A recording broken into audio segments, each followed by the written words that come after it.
our children and our grandchildren. You mentioned a couple threats, though. You mentioned internal threats. You said that these cases involve government employees, individuals entrusted with administering benefits who, instead of using their positions to approve fraudulent claims, override security controls, or even sell sensitive claimant information for profit. Now, this is not every federal employee for sure, but within the context of people who are trying to give their best effort, we have an internal threat. But you also mentioned transnational fraud rings, terrorist nations, nation states, North Korea, nuclear weapons program, funded by our tax dollars, China, Nigeria, Iran, Romania, Russia, not our friends necessarily that are being funded by taxpayer dollars. Could you give us some examples of how this is happening? Yeah, so when you think about what happened during the pandemic, $1 trillion was stolen. 70% of that money went overseas. And I can give you some examples. In a Western state, they had more people applying for unemployment insurance benefits than they had individuals over 18. The people that were stealing the money from Romania were using it to facilitate other fraud schemes that include fentanyl, that include doing things to impact our democracy. On the insider threat, right, the first thing you have to say, and my dad was a public servant, is 99% of people that work in the public sector are honest, hardworking individuals. But there are some, and what you need is data and technology to root that out. There were examples during the pandemic. There were some examples even of last week where people got into the Medicaid system in a Western state and stole $50 million in less than 4 months. So you have to have these controls in place, right? These aren't individuals stealing, Mr. Cloud. These are organized criminal groups, both domestic and transnational. That, as you mentioned, taxpayers are being forced to fund the demise of our own country. Mr. Winston, I wanted to ask you, because there's a lot of talk about reconciliation right now. You mentioned Medicaid and what could be done to bring a pretty substantial amount of savings, and this is without affecting those who truly need Medicaid and for what the purpose of the program was extended for. Now, the gentleman's time has expired. Does the witness want to answer the question? No, only to say that yes, there's a tremendous amount of savings that can be found from the streamlining rule, but also work requirements in the program is another big area that can be done in reconciliation, and could save a significant amount as well. $241 billion in federal spending over 10 years. thank you. Thank you. Thank you, Madam Chair. You're welcome. I now recognize the gentleman from California, Mr. Garcia. Well, thank you. Thank you to all of our witnesses for being here. And I want to just start off by making something clear. I think we're all here to fight against the lies, the corruptions, and the attacks on our social safety net. Now, we should in no way be cooperating with House Republicans who want to shut down the Department of Education and destroy Medicare and Medicaid. And we should not stand by as the richest man on the planet gives himself and his companies huge tax cuts while the American people get absolutely nothing. Now, I find it ironic, of course, that our chairwoman, Congresswoman Greene, is in charge of running this committee. Now, in the last Congress, Chairwoman Greene literally showed a dick pic in our oversight congressional hearing, so I thought I'd bring one as well. Now, this, of course, is President Elon Musk. He's also the world's richest man. He was the biggest political donor in the last election. He has billions of dollars in conflicts of interest, and we know that he is leading a power grab, also abided by and encouraged by Donald Trump and, of course, the chairwoman, Congresswoman Greene. But I also want to run through what DOGE actually is going to do. It's a demolition plan that's going to run through our government. DOGE is trying to abolish the Department of Education. That means opportunities denied to kids. It means you're ripping away opportunities for children with disabilities who are dependent on this money. You're also halting medical research, which is also critical, which we have to also stop. The idea that we're going to eliminate or destroy the Department of National Institutes of Health and NIH is crazy. Let's talk about the Department of Labor. We're talking about protections for working people across this country, where people can actually complain about abuses their companies are making against them and their coworkers. Workers are now going to be in danger. Let's also talk about the Consumer Financial Protection Bureau, another huge issue for us. Think about the scammers and fraudsters that will be empowered across this country because Elon Musk wants, essentially, these companies have more power over consumers and over people across this country. Look at the Centers for Disease and the Centers for Medicare and Medicaid Services. That is actually what's being discussed partly today. Healthcare, we're talking about being denied to millions of poor people, working class people across this country. And now, of course, they're on to their largest target, the U.S. Social Security Administration. We're talking about the destruction of the actual social safety net in this country. We know that 1 in 5 Americans collect Social Security, seniors, disabled people. This entire plan is about hurting the American social safety net and destroying our institutions. And it's important that we actually call out what is happening at this subcommittee. This is not about working with the richest man on the planet. This is actually about empowering. This committee wants to empower the richest person in the world to hurt people so they can take all of this money that they so-called want to save and then give it to themselves, their companies, and their billionaire friends. That is the attack that is happening in this committee and across this country, and it's important that we call it out. We also know, of course, that Elon Musk is sending his unqualified DOGE staff to carry out this agenda across all these agencies. And in some cases, actually teenage staffers. No accountability, no experience, and problematic records. They're trying to rob you, and they're probably a minor. Thank you, and I yield back. The gentleman yields, and I now recognize the gentleman from South Carolina, Mr. Timmons, for 5 minutes. Thank you, Madam Chair.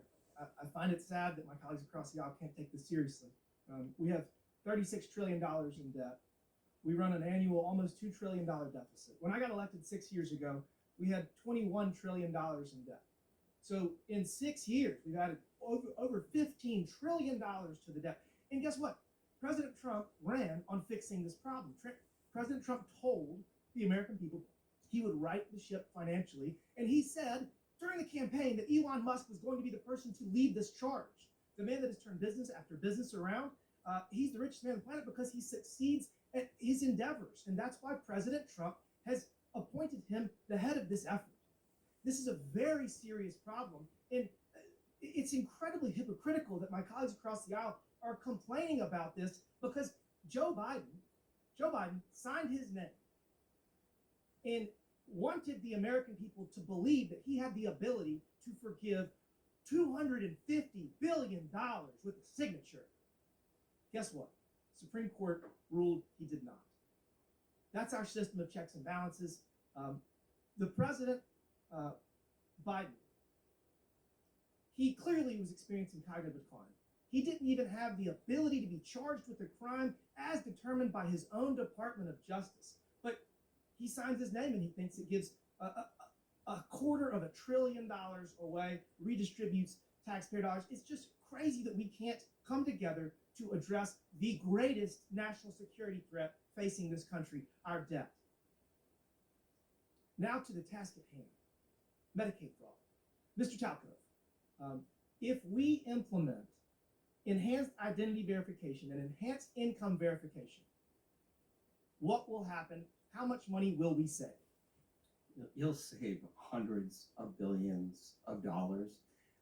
Identity verification, elimination of self-certification, and monitoring beneficiaries will prevent these transnational criminal groups from accessing those systems at scale so legitimate people who need the benefits can get them in a timely fashion. So we're going to get actual benefits to people, to American citizens that are in need faster, because if you do it electronically through web-based, like they did in Missouri, where the pilot program saved almost 20% of Medicaid dollars.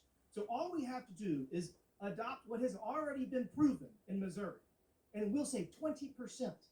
To the people out there listening, we spend almost $900 billion every year on Medicaid. And if 20% of that is saved, that's almost $200 billion. We got a $1.8 trillion annual deficit. We just knocked off $200 billion. Let's keep this train going. The fact that the Democrats are filing lawsuit after lawsuit to impede the efforts of President Trump to right our fiscal ship is unforgivable. It's unforgivable. Mr. Talco, you talked about pandemic fraud. I have a bill that would cause the IRS to share data with the Small Business Administration and the FBI, the Department of Justice, that would show that you were ineligible for PPP loans, and you got them. So I think that would save probably $100 billion. Do you think that we should go back and take money away from people that fraudulently got COVID money? During the pandemic, the PPP program was a virtual buffet for fraudsters, and it was because of that 1974 Privacy Act, where data sharing and matching is virtually impossible. Congress needs to change that. But we can do it retroactively. We can do it retroactively. We can find the people that stole this money, hold them accountable, probably get some of the money back. So I already have that bill filed. That bill, I think, would probably get $100 billion. So now we got enhanced identity verification, enhanced income verification that has been proven in Missouri. It does work. So I'm working on that bill. We're going to drop it soon. That's $200 billion. There's a competition in Congress. I think we should have a competition on this committee. I got $300 billion in savings proposed. We got to all pull our weight because we have such a massive problem right now. But I would just ask my colleagues across town to get out of the way if you don't want to help. If you don't want to help right the fiscal ship in this country, get out of the way. Stop filing lawsuit after lawsuit.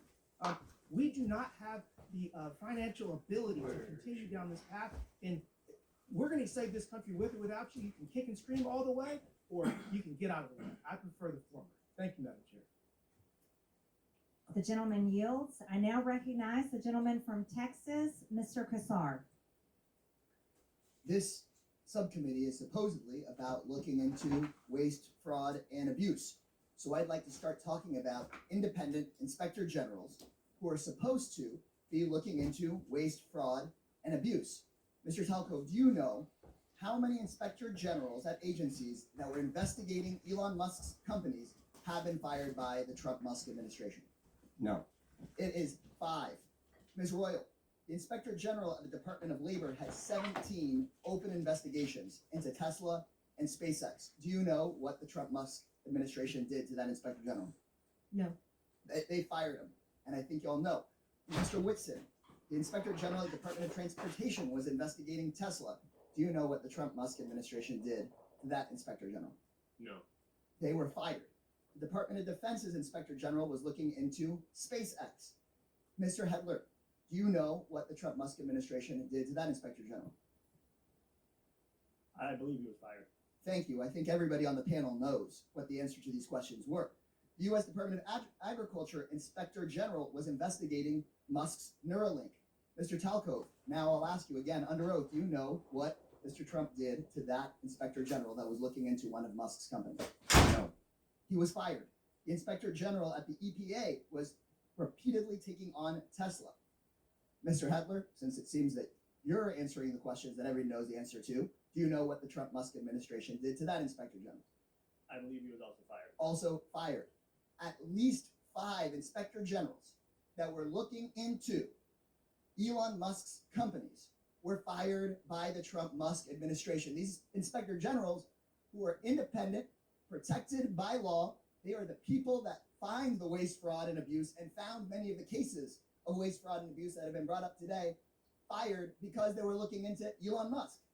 At the NLRB, the National Labor Relations Board, which is supposed to protect workers from getting their unions busted by folks like Elon Musk, made functionally broken by the so-called Department of Government Efficiency that really is the Department of Government Efficiency for Elon Musk, not for you. They are trying to shut down the Department of Education, the Department of Labor.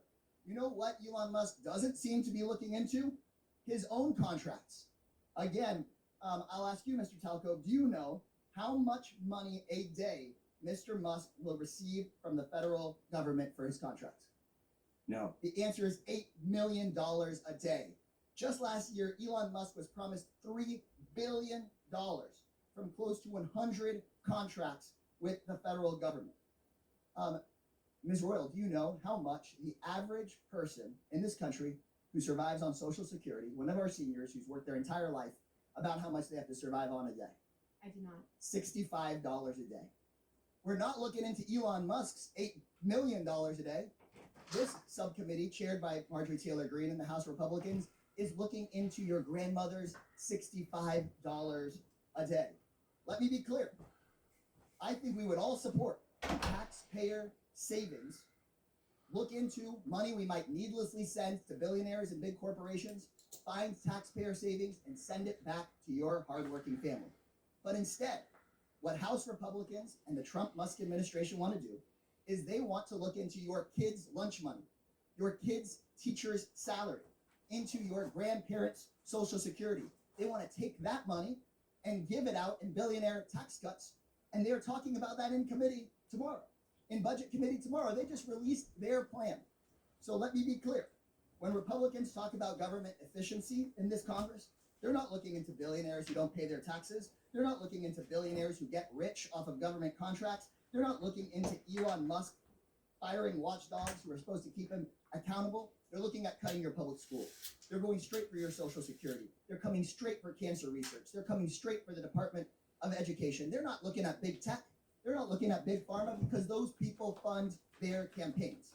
If this committee were serious about rooting out waste from our federal government, then today's whole hearing would be about how Musk and Donald Trump are firing the independent watchdogs who've done this work for decades. Instead, my Republican colleagues' actual goal on this committee is to distract from Trump and from Musk's corrupt war on accountability. This will not be a subcommittee dedicated to making government efficient for everyday people. It's about helping Elon Musk and Donald Trump be as efficient as possible in robbing our government and handing out our government services to the rich. So this seems that this subcommittee is The just going to gentleman's like time an has agency it's named expired. after The gentleman's sham. time has expired. a total sham. The American people are $36 trillion in debt. It certainly seems reasonable that someone has been fired. I now recognize the gentleman from Tennessee, You're going to put us Mr. further in debt with Burchett. your billionaire You're tax not laws. recognized, Mr. Burchett. You're recognized for 5 minutes. Thank you, Chair Lady. The gravy train for a lot of these folks, it's been on biscuit wheels, and it's about to run off the deadgum tracks, and it's about time. Could you imagine standing